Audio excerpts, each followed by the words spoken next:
How goes it, my good people? This is the Sports Counterpoint show. Brian and Coop with me. What's going on, guys? Hey, Keeping my head above yeah, water. All's good. Yeah, man. man. There's a God lot of water damn, these days, man, from every angle a too. lot of water. It's March the 3rd, 2026. So we are talking. I was just telling the guys, man, we're a football show. Let's just call it what it is. This is a football show. We also talk about other sports at times. It's always football all the time. We figure out, I was talking. Shout out to homie Dennis. Was talking to him, like why we don't care about basketball anymore. Hockey is cool. Baseball's I care cool. about basketball. I mean, I slightly. don't. Yeah, Mm. I was talking about this You know earlier. why? Kobe's not You know playing why, this year, I Glenn? guess, for me. You know why? Just go to an AAU game. It's just like watching the NBA. That's why. You can watch the NBA game anywhere. Oh Fair God, enough. Pay no. $10. AAU Pay ten basketball dollars. is horrible. I was And now I get thinking, to go to games because some of the stuff I do with my old high school and go to some of those games and yeah, I'm not even sure it should be called basketball, but You're right. I That part. was congrats to I them. was talking We can about definitely have a show about that later. Yeah. back in the like I remember back when I was staying with Brian. This might have been 2013 or no, this might have been 2014. The Lakers were in a dispute with for figuring out their TV deal, and they weren't on DirecTV. It was only on Spectrum.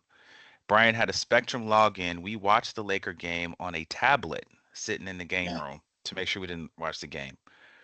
Right now, I don't know if you gave me free tickets, you'd have to pick me up too. Man. I So mean, dang, what happened? Like in that it's trash, less than man. 10 years, man, or 10 years or so. So I don't know. We'll get to Man, that in future shows for sure. every time Have that somebody make a conversation call, man, again. somebody complaining all the time, man, it's trash. But anyway, go ahead. Yeah, so like I said, we're a football show, so we're gonna figure out just like the NFL does how to make the offseason good too. So we're talking football again, starting with which we didn't mention, and Coop was saying this, had mentioned this a few times before, and we didn't get to it during the season. Was the Hall of Fame class for 2026 for the NFL? So we'll talk about those players going in, and then also some free agency news, and then if the guys want to talk about anything else, we'll let that happen too. But Yeah, well, I got a question for you guys too. Just one yeah, question for you go ahead. guys. Oh, well, the question is, which sports team would you like to come back? Because there's a lot of defunct sports teams. Is there one in particular that you wish or would like to see back in a particular league? I guess I'll start since I posed the question. I was going to say the Seattle Yeah, SuperSonics because they usually had I was gonna say that's what I was entertaining thinking teams. yeah. too. But my answer is going to be the Montreal Expos in baseball because they had a lot of good players from that team, like Vladimir Guerrero, Moises Alou, a lot of good players go to other teams and make names for themselves. It was like the Montreal Expos was like a starter team for everybody to get their career started, and then when they get paid, they went somewhere else. But the Expos had a lot of good players, man, and they just played good baseball. Montreal Expos, they were fun to watch. They put up a lot of runs, so that's one team I would like to see come back, which I know will never will. But that was my team. And first, I got two that come to mind for me. The first one's the Sacramento Monarchs. Oh One yeah, only SAC WNBA. teams that won a championship, WNBA.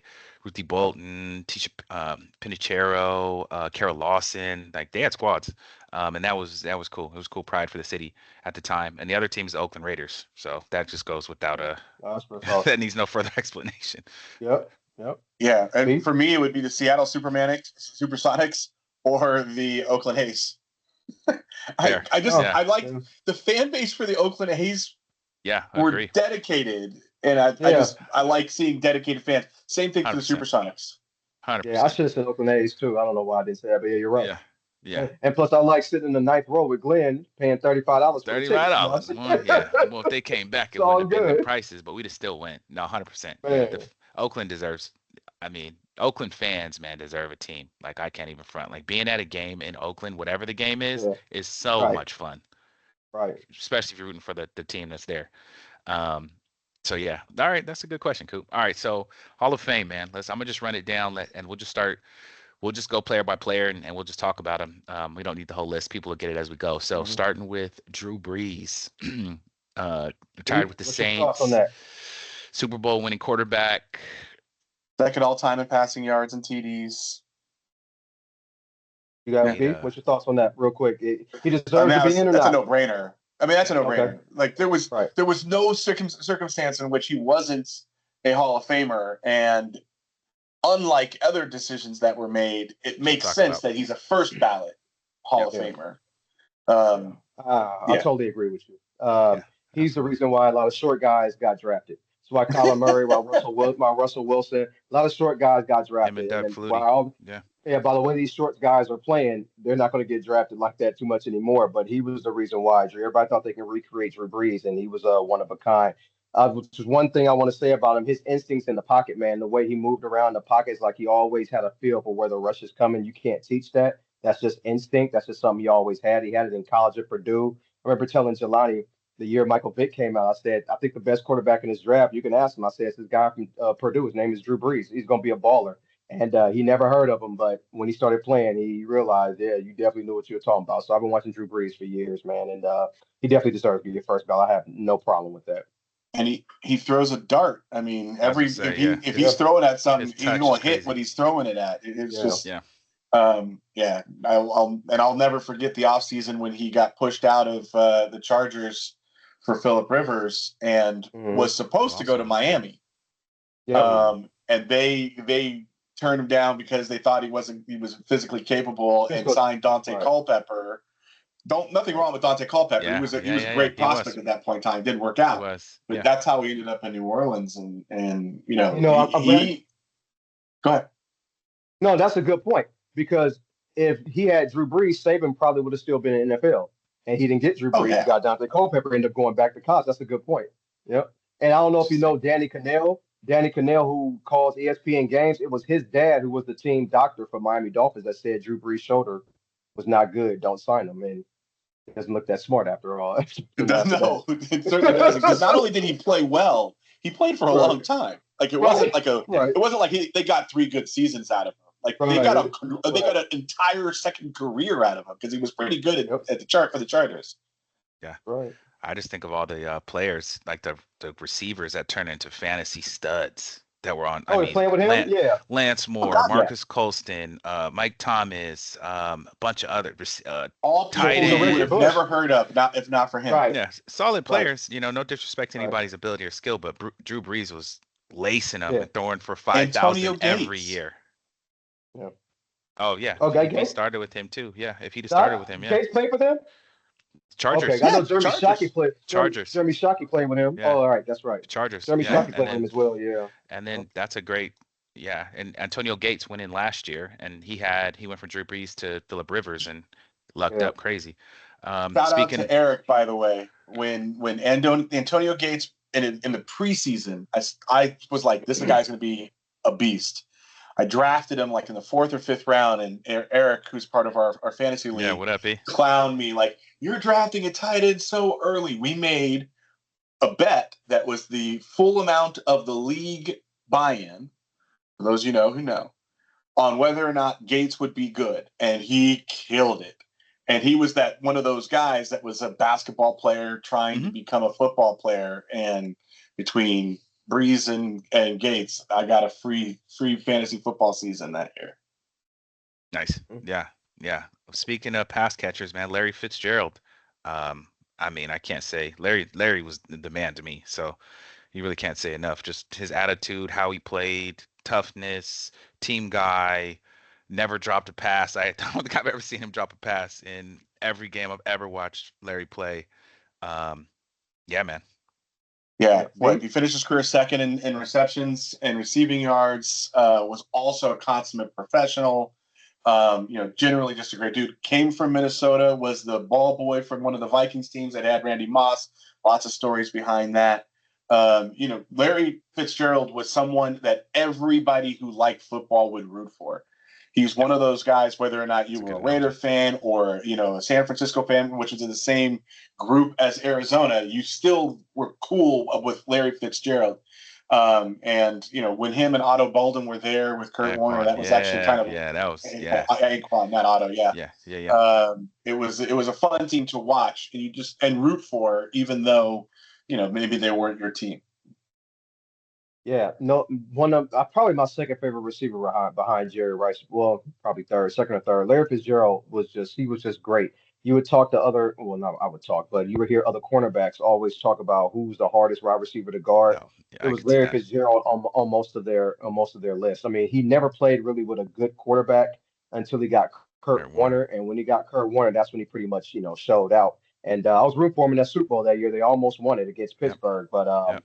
they had some Kurt Warner and Larry Fitzgerald, like you said, with Bolton. That was a really, really good team. He played with Josh Rosen at quarterback, Josh McCown, John Skelton, Matt Leinart. Still put up numbers. We know with these Yep. guys, not maybe touchdowns. Kyler Murray, he had 5 touchdowns with him, but he never really had a Dang, he quarterback played until with he Murray got. too. That's crazy. Yeah, he played with Kyler Murray, and he never really had a quarterback until he had Kurt. Well, he played with Carson Palmer for a little bit. Had 29 touchdowns with him in 4 years, but definitely had the most with Kurt Warner. He had 48 touchdowns, and that's when people kind of took notice of how good he was, even though he was always good. Beast. Yeah. Great analogy. Yeah. Shout out to Fitz, as I always called him. And also up next, Luke Kuechly, Carolina Panthers linebacker, monster man. Just ill, understood the game, crazy, always made the play, professional. It was tough, man. Yeah, this is I don't another one know. of those that was no brainer for me. Yeah. 7-time Pro Mhm. Bowler, Defensive Player of the Year. If you were going to pick a defensive player out of the class, who else were you going to pick? You know, if you look at the omissions, it wasn't deep on defensive players. Mm. Where there's a backlog, it's usually wide receivers, um, running backs, not quarterbacks, but it's usually those types of players, tight ends, things like that. There's not usually a backlog on the defensive side for whatever reason. Cool. Yeah, I know a lot of people think the best player to ever come out of Boston College is Doug Flutie, and I get why because of the awards he won. But to me, it's probably Luke Kuechly. Luke Kuechly was just if he did not play for the Carolina Panthers, I think he would be more well known. Unfortunately, he was just with Carolina, but he was just a great player. He was just he was really good. I have no problem with Luke Kuechly being in the Hall of Fame. He was really good, just not as well known as other linebackers because he was with Carolina. Yeah, they got to the Super Bowl though. Ned Cam and Yeah, but McCaffrey and them boys, but but right, but he was a leader. He was good. He was yeah, really good. definitely. Up next, then Adam Vinatieri, kicker for the Patriots. I And think it's a no, If you're going to no-brainer. yeah, have Patriots and kickers in the Colts. hall, Patriots and Colts. yeah, if you're going to have a kicker in the hall, it had to be him. He's the all-time leading scorer. Literally, most points in NFL history is this guy. So he's also what 4 Super Bowls. He won some of those Super Bowls, so it's kind of if you're going to have kickers in there because they can do what they can do, he's the guy that has to be at the top of that list. Yeah, he was clutch, man. Yeah, He's the reason. I mean, without him, Brady probably only had what 4 or 5 Super Bowls if it wasn't for him. So I mean, he definitely deserves to be in. He made some clutch kicks, including I think the first one against the Rams to win New England the Super Bowl. That was the first one for New England with Tom in the Tom Brady era. Um, yeah, he played with Peyton Manning, I believe, too, and won a Super Bowl yeah, I with did. them as well. So yeah, I mean, I have no problem. You're gonna put a kicker in there, you gotta have him in there.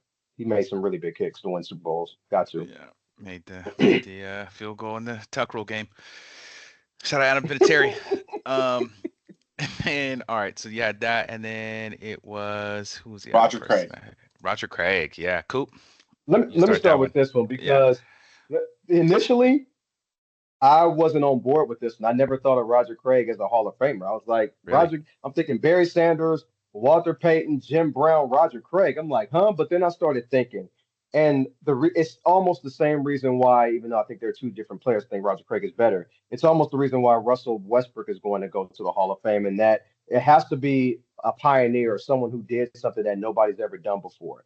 And having 1,000 yards rushing and 1,000 yards receiving during that era of football was extremely hard due to the rules and how you could play defense and all those other type of He's the stuff. only He one who just did it. right. He well, I think Christian He McCaffrey was the did it, but he was first on player to. He he was was the first first player. player to Right, rush for 1,000 right, on each side. right, right. That's what I'm saying. So it was a pioneer for that. And that for that alone, I believe and he wasn't a bad running back. I know he fumbled against Minnesota one year. Minnesota won the playoff game and they ended up, sending him to the Raiders the following year. They let him go. But he was a really good running back. He had a unique running style, that high knee running style, and he was the first player to go 1,000 yards rushing and 1,000 yards receiving, which was not an easy feat to do. That was really a big accomplishment. So for that, his style of play, it fit the '80s. He probably didn't have all the numbers as all these other guys have, but football was played a little differently back then. So I think it's definitely well deserved that he should be in the Hall of Fame. Yeah, I mean, he was the first to do it. He did it, because of the offense a little bit. The offense had changed. West Coast offense was designed to have screen passes and give him opportunities. But when you do something that leads, if you think about Marshall Faulk, if you think about LaDainian Tomlinson, they were all cut out of the Roger Craig image. They were, where they were trying to be pass receivers and rushers as well. Tomlinson did a little bit more than that, but that's what we define greatness as is being that dual threat running back now, and he's the first one to do it. So it's good that he got in, and it's appropriate that he got in on the senior kind of ballot because it shows that he wasn't the greatest of all time. He's not in that conversation, but he deserves to be there because he did something that's unique. And the senior committee should be about finding those things that kind of got overlooked and making it right. Yep. I like it. So overlooked and making it right. Fantastic segue. What about Bill Belichick and Robert Kraft not getting in on the first ballot? See?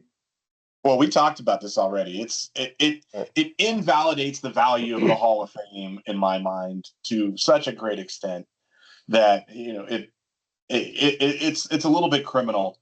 And whoever was part of that vote, and whoever was the lobbyer, we all know who they are. But I'm just saying, whoever was part of all of that, the NFL Hall of Fame owes it to the legitimacy of their organization to eliminate them from being able to participate in the future, or else there's no reason whatsoever to think that the Hall of Fame is really valuable in any way, shape, or form.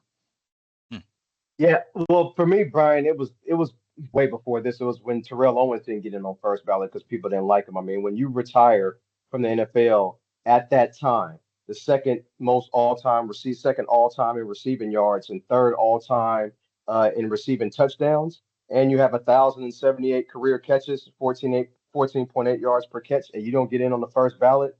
I mean, that right there, I understand people didn't like him for whatever reason, but it shouldn't be about too much of the Hall of Fame is about whether somebody likes you or not. It shouldn't be about that. It's based on what you did on the field. And Terrell Owens showed in a 15-year career that he was one of the best receivers ever in the game, and he didn't get in on the first ballot. And so, that invalidated the Hall of Fame to me way back then. Now, with Bill Belichick, it's just like, really, Robert Kraft, really, So I'm with you. It's invalidated, but for me, it started with Terrell Owens because that was just wrong. It's supposed to be based on football, not whether your personality or if you like somebody. Fair enough. Fair enough. All right. So that's your Hall of Fame class. Let's talk. We're staying with the league because, like I said, we're a football show. I'm just calling it what it is. So look, I was going to point out though that when Jason asked his first question, not one of us picked a football team. I said the Raiders. Oh, you did say the Raiders. Okay, there you go. Oh, one of us did. Oh, that's hella funny. We did say a football team. You're right. I went basketball and baseball. You went baseball, yeah. But Glenn held it down. Most of our teams are active too, so it's not a lot of the football teams still around. But are there any defunct football teams besides the Houston Oilers? Saying. I mean, I don't know anyone except the Houston Oilers. And they're all still kind of around. They went to a different city or something, but most of those teams are still around. We wasn't alive for the Baltimore Colts and everything, so yeah, I get it. Okay. Right, which the Colts still exist, and the Baltimore has a team, so yeah. But no, fair enough. So free agency, man. I was actually kind of been surprised by some of these moves, and the NFL does this the best to me because even in the offseason, it's still intriguing on what's going to happen. Who gets tagged, who doesn't, who goes where, trades, etc. They time it perfectly. Every time. They truly do. So kind of looking at what's going on there. B, you kind of had a good list going. What were you thinking, kind of throwing out some of the players that you saw? Oh, sure. So some of the things that happened today was, that was kind of interesting was Daniel Jones got a transition tag. One of the things that in researching this that was kind of interesting is that there's only been 4 players who have ever played with a transition tag, actually played with a transition tag since 2000, and the last one was in 2020. But he's been signed to a transition tag. For those of you who don't know what a transition tag, it's sort of like the franchise tag or signing him as a franchise player.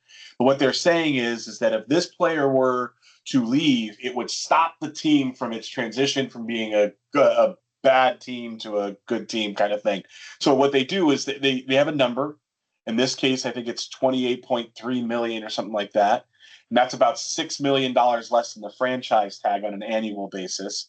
And they basically say, the team says, we will pay him no less than this number. And the player can then go out to any team that they want, sign whatever contract they want. And the Colts, in this instance, would be able to go and sign and match it. If they let them go, I believe they let them go at whatever that contract is, and I believe they get some compensatory picks late in the draft, but I can't remember or look up what exactly that part is. But anyways, in this case, Daniel Jones, the quarterback for the Colts, who is also going to be going into free agency at the same time as Anthony Richardson, was signed to the transition. Was put the transition tag on him today. He hasn't signed his deal, and it'll be interesting to see how that works because teams are willing to pay to force two things. One, to force the Colts to overpay to keep them, or to get a starting caliber quarterback. This is not me, saying Sure. Daniel Jones is great. This is me saying there's a market for Daniel Jones as a starting quarterback, and people are always willing to overpay for a starting quarterback. And we're going to talk about Kyler Murray in a minute. When Kyler Murray finds his new home at a minimum salary, so which is going to make him more valuable, that market's going to dry up real quick. And when it dries up real quick, there's going to be somebody who's willing to overpay Daniel Jones, in my opinion. Cool. Yeah, well, free agency is all about overpaying quarterbacks, and I don't care what team Daniel Jones play on. They ain't going to be a Super Bowl contender anyway, so it doesn't really matter. We can move on to the next guy. Go ahead, B. So the next one's Kyle Murray. So Kyle Murray was notified today that he would be cut on the first day of the new season, which is, I believe, it's March 11th or thereabouts. Something like that, yeah. And when he gets cut, he is going to become the crown jewel in the quarterback market. Here's the reason why. The Arizona Cardinals are almost exclusively on the hook for all of his contract, which means that whoever wins the lottery of getting Kyle Murray not only gets Kyle Murray, but they get him probably at a really, really low price. So teams that are way over the cap, Minnesota, are going to be looking to cut cap spending. And one thing that they can do if they can sign a Kyle Murray, again, this is not me advocating for Kyle Murray in Minnesota. I'm just saying that it makes sense given a lot of circumstances. When you do that, they can then re-sign a bunch of other players. And, as I've been talking about for years, it's really hard to win when 30% of your cap space is going to one player. This is why Mahomes is struggling these days. The rest of the team's getting old, but they couldn't sign star players anymore and star wide receivers. Same thing's happening in Baltimore. They're already trying to reorganize his contract and Lamar Jackson's contract. So it'll be interesting to watch Kyle Murray for two reasons. One, whatever team gets him is going to try and do what they've done with Sam Darnold. And we said this back in the middle of the season. There's going to be a whole bunch of people with reclamation projects for these types of quarterbacks because they saw what Sam Darnold can do. Two, they're going to save some cap money and be able to put other players around him to try and make him look good. And three, they're going to be able to sign a backup quarterback when Kyle Murray gets hurt because that's what he does best. Yeah, so this was one of my predictions before the season started. I had predictions like Saquon Barkley would not get 1,300 yards rushing, and he didn't. He didn't even get 1,150 coming off that 2,000-yard season. Another one was Kyler Murray's not going to play for Arizona Cardinals again after this year. He's getting cut. Like you said, he will be the crown jewel of this quarterback market, and whoever signs him will be the next sucker team to sign Kyler Murray and not do anything. It's just what it is. He's in that same Tua class, got paid a boatload of money to accomplish absolutely nothing. So it's just what it is. But Kyler Murray, I guess, will be a starter somewhere. We'll just find out where it is. Yeah, I'm curious. I don't even know. Yeah, it's I gonna be think it's interesting to see. Minnesota. Yeah. I'm not saying it because I like it. I'm saying it because I think it's going to happen. Minnesota's clearing a lot of cap space. Yeah, they're going to get rid of Aaron Jones. They're going to get rid of Hargrove, which is going to cut a whole bunch of cap space. Yep. They're going to They're going to sign Kyle Murray. They're going to make him compete with J.J. McCarthy, whom they will keep if they can get Kyle Murray, which puts them in a go from way over the cap to actually pretty well underneath the cap, so they can fill in some key positions and shore up, which is already a very talented team, thinking that they can do what they did with Darnold. And the other thing is that in the place that Murray's actually good at, it's in running a system that is very, very much no reads, just go out and do this, which is what the KOC offense is, which is where Darnold started to thrive, where Daniel Jones started to thrive. And the thing about Kyle Murray is he's actually really accurate.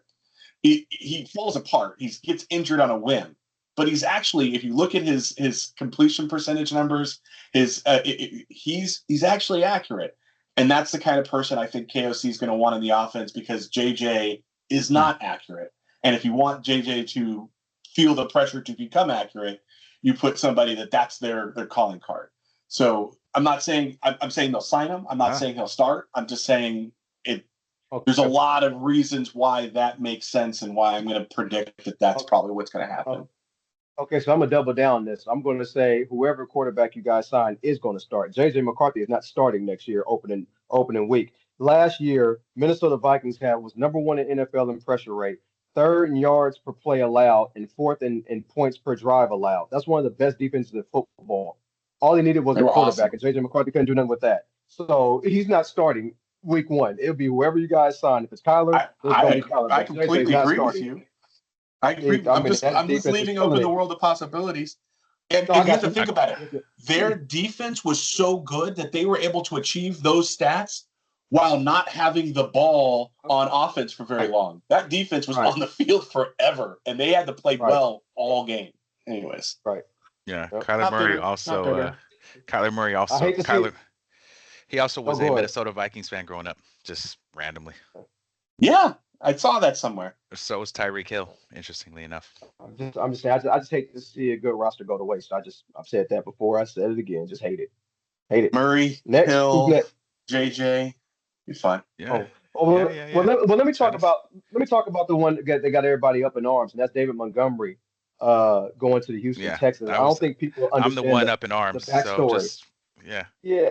I don't think people understand the backstory about that, because they were saying mid-season that David Montgomery was unhappy because he wasn't getting touches, and he wants, like Mike Evans wants to go to a Super Bowl contender where he can get the ball, which is why he's not coming to the Niners, because we don't pass the ball like that. But David Montgomery, he wants more carry. I'm not saying he has to get the same as Jahmyr Gibbs, but he wants a lot more carries. He wants to be the man, and he wasn't going to be that in Detroit, so they had to get rid of him. And one thing Detroit was talking about was their offensive line just wasn't as good, which we had talked about on the podcast. I know I talked about it more than a few times. The offensive line is not what it was, and they want to invest some money in the offensive line. And to do that, you got to free up money to get some players. And so, being that David Montgomery was not happy and they want to shore up the offensive line, it's like a win-win situation. So Montgomery can go somewhere and be happy, and then Detroit has some extra cap space to spend on alignment. So I definitely understand the move. Yes, they were fun to watch, but I mean, it's not going to happen for wasn't going to happen forever. It wasn't going to stay like that forever. Y'all got any thoughts on that? Yeah, no, I think Detroit can find somebody to play that smash role with smash and dash, which is what they're trying to do. And I think this is a great spot for Montgomery, because he runs like a younger Mixon. He runs a little bit like a stronger Woody Marks. And these are guys that Houston, were able to win. I mean, Houston was a good team this year if you look at rankings, if you look at the fact that they were in the playoffs, so on and so forth.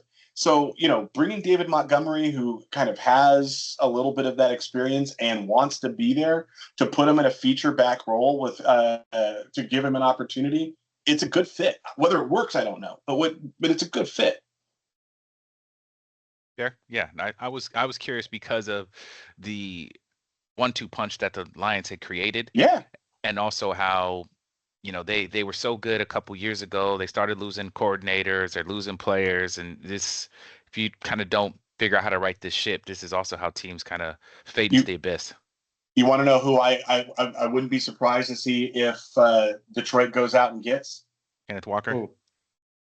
Kenneth Walker. Oh, yeah. Yeah, that's what I thought. He fits the bill of a Montgomery. He's a little bit older, probably a little bit cheaper, but still could probably get the job done. And he just was, the Super Bowl MVP Yeah, he could play. a few weeks Yeah. ago. So he's certainly not bad, but he's a little bit older. Obviously the Seahawks would like to keep him because Charbonnet is going to be, coming back from the injury. But at the same time, they can't afford to pay him a whole lot with all the other players that they're going to have to sign and keep to try and keep that team together. Yep. Yeah, definitely. Yeah, it's gonna be interesting. But that was kind of my thing with just losing him. So what's your guess? Your guess, because I'm guessing if Sam Darnold's still on that team, Kenneth Walker has to be on there. Period. I think there's no way he's going anywhere else. But Seattle will break the bank for that dude. They have to. I don't know that they can't afford to. I mean, you can break a bank real easily in the NFL. It's a hard cap, right? And so they got to do a whole lot of cap management. I don't know. I think there's a cap casualty. I think running back, as we've seen, this is not fair. I think that's usually where people get cut and lose out. Travis Etienne is out there. I'm sure they could probably, there's other running backs who are going to be a little bit further down the list who will be serviceable in that role that will give, the Seahawks an opportunity to keep other players that they probably value a little bit more. Yeah, solid. Who else did you see on there, B? That you because we talked about Kenneth Walker now too, who's not going to be tagged. You talked about Etienne, who's not going to be tagged. Well, yeah, the Vikings are going to be cutting Aaron Jones, and Javon Hargrove, two of their better players, but both of which had off seasons last year, right? So Aaron Jones had a really good season first season, not so great last year, injured. And Hargrove is just expensive for a guy at this point in his career. So both of those guys are getting cut. It'll be interesting to see where they land. Aaron Jones might stick around in the NFC North and end up in Detroit too. He's going to be on that list somewhere down. He has the ability to be a guy in spots. You just cannot have him be. Yeah. He if you give him too many carries, he's certainly going to end up on the sidelines injured. Yeah, that sounds like Mac Jones. Too many passes, too many games. And Trey Hendrickson, I was just looking at that one too. Is officially not tagged, which means that he is officially done in Cincinnati. Which we figured with no compensation, just a full. Yeah. Well, a lot of times they'll play games. They'll put a transition tag. They'll put do something so that they can get some picks or whatever. But he's just unattached. Yeah, the Bengals. Yeah. Bungles once again. Yeah. Well, I'm gonna talk about the quarterback. Oh, go ahead. Oh, the next one I was going to say is the one that was kind of surprising to me is Breece Hall got a franchise tag today. So Breece Hall is the running back for the Jets.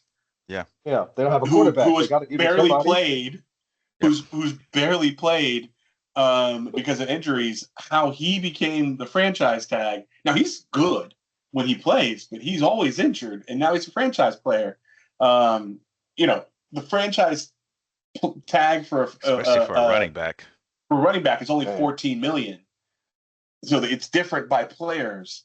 So I guess the good news is of the franchise tags you could have put out there, it's probably one of the cheaper ones. But anyways, it was just interesting because it's not like he's got 3 seasons of 1,400 yards and any type of franchise tag numbers. He has been injured most of this time. He has been good in spots. But that is an awful lot of money to pay a guy to sit on your sidelines when he gets injured in the 4th week. Yeah, you're paying him for potential, truthfully, which has been for years. I mean, he's pretty good. Shout out to him. Yeah, speaking of potential, I'm going to talk about a quarterback who he said didn't have any. That's Mac Jones. The NFL during the NFL Combine, it was reported, because that's when all these deals start to happen during the NFL Combine. It was reported by multiple people. There was no market for Mac Jones, is what I've always said. You do not want Mac Jones starting 17 games on your team. I don't care if he went 5-3 because of a bunch of field goals with the 49ers, okay? He's not that talented of a quarterback. Kyle Shanahan just made him look, a little bit more than decent, and that's pretty. And I think everybody in the NFL saw that and noticed that and was like, yeah, I'm cool on Mac Jones. And it's really bad when people want to take Jimmy, who I think Jimmy G has a legitimate shot to probably start in Miami, to be perfectly honest with you. I would not be shocked if he's a starting quarterback for for the Miami Dolphins. I mean, it's a warm weather city. I mean, he's familiar with the AFC East. I mean, seems like there's a market for him. If people want Anthony Richardson, then that means it's fair game for Oh, quarterbacks. 'Cause I don't know, I don't understand why you want a quarterback that can't throw accurate 5, 10 yards down the field. But I guess some people think they can probably change him. But I no Yeah. market for Mac Jones is not surprising to me at all. Not at all So in the least. we disagree here, and the reason that I would say that is that you think the Mac Jones market is dictated by Mac Jones, and I think the Mac Jones market is dictated by the 49ers being delusional.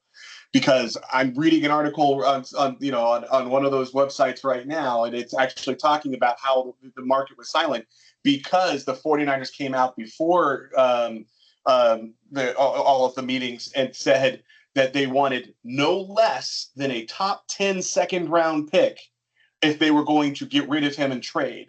And everyone, as I think you said, the market should be a third rounder at best, maybe something with an escalator to third round.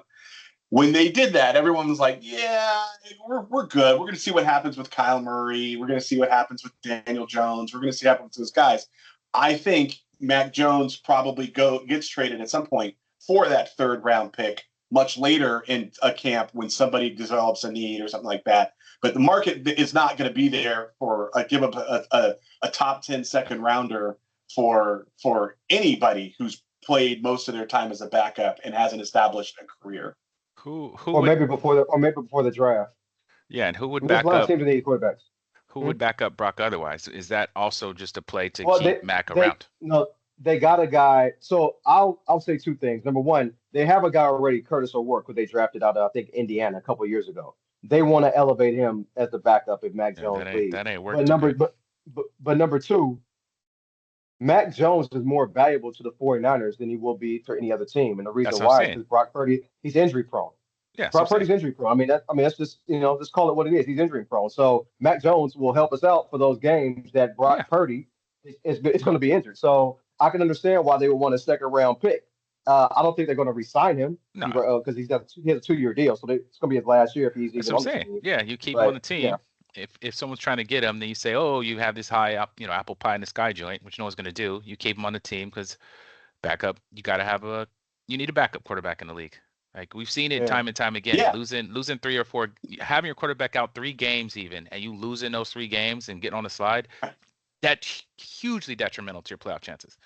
So yeah, to me, like you said, he'd be most beneficial for y'all. So yeah. cool. All right. Yeah. Anything else?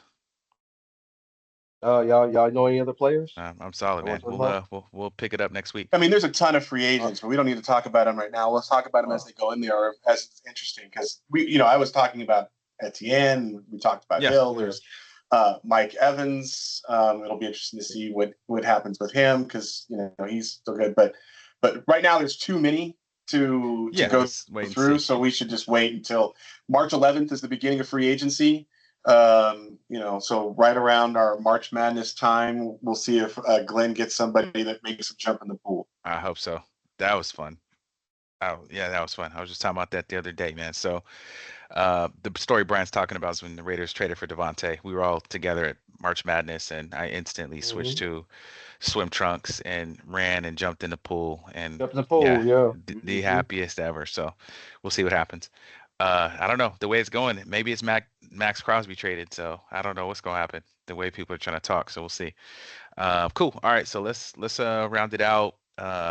Hogwash B started this segment a while ago. He said something was a bunch of hogwash. We laughed. We made it a segment. What do you got right now that's hogwash in the world of sports? DeAndre Ayton, not football. It is really, really bad when the meme that's circulating around says that the Lakers are trying to work out a deal so that DeAndre Ayton can work remotely, which is not you can't do that when you're on a basketball team. But this dude is over here saying, I ain't no Clint Capella. Meanwhile, scoring 2 points a game in a couple of games. He actually had a decent game. Dang. What was it yesterday? But anyways, this guy is talking trash and then doing absolutely nothing to perform or show that he has any skills or talent. talking about Clint Capella or anybody else and then not showing up is just ridiculous. It's a bunch of hogwash. Shut your mouth. Go play some basketball. We'll talk to you in a few weeks when you actually have done something worth mentioning. Cool. Oh man, Adam Silver in the NBA, he coming out Oh, talking about fair. tanking, a problem that it's hit that he pretty much perpetuated. He doesn't like dynasties, and so he created that apron rule. So now you can't make transactions that much anymore in the NBA. So the only way that you can get better as a team is to tank and get a high draft pick. This is a situation he created, man. He's coming out talking about all these teams. He's just a terrible commissioner. I mean, you watch an You've NBA been game, saying you can that pretty for much years, you can boy.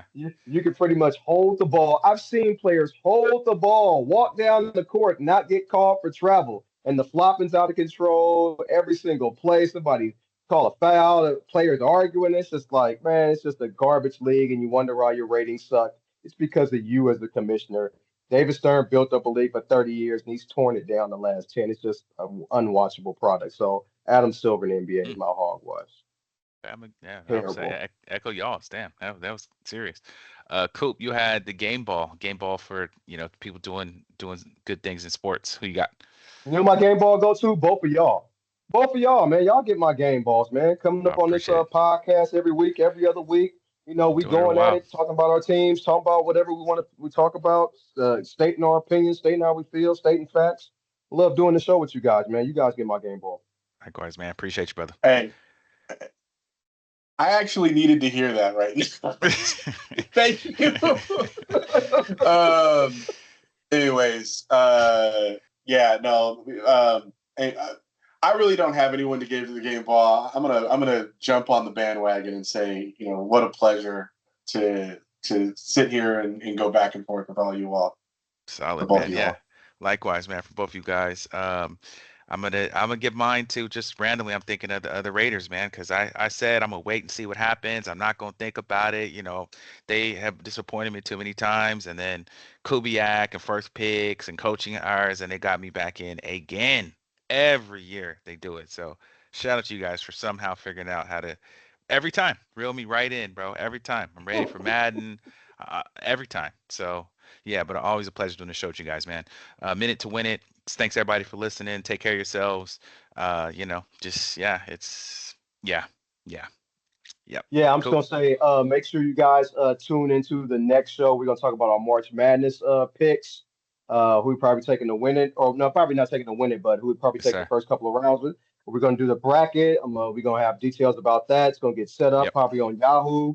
Everybody, I want you guys to fill out a bracket. I'm giving out money, sponsored by Peerless One Sports. Speaking of Peerless One Sports, we on the run. PeerlessOneSports.com. Yeah, check That's him about out. it. Yeah. Winning your 100, you're gonna put on the bracket. Right. I told Brian I'll make it 250 this year, so Brian can spend 250 of my money because he spent 100 last year. I'm sure I did.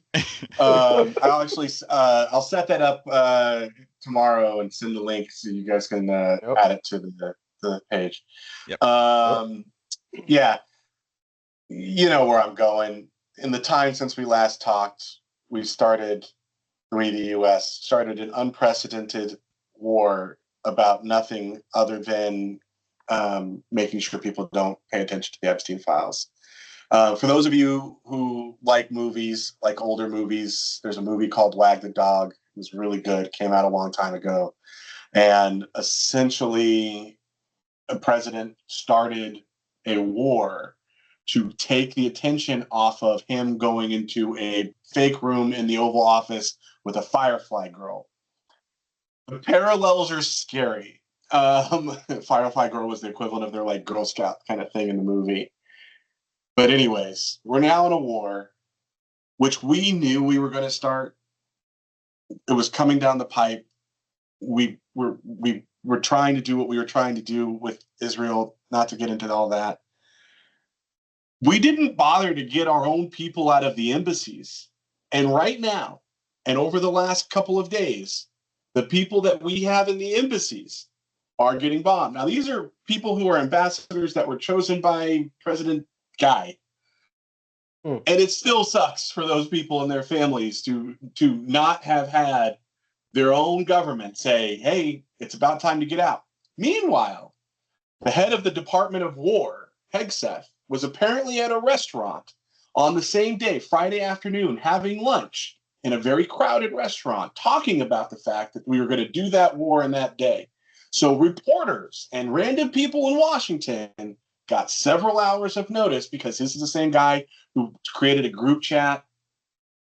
Anyways, they got notice. People in the embassies, they didn't get notice. They're in danger. We've already bombed, whether an accident or on purpose, an Iranian school for girls where 116 little girls were killed. I think the one thing everybody in this world can agree on is that dropping bombs on little kids is a bad idea and a bad look. I just can't imagine that there's any justification in anyone's mind where that is okay.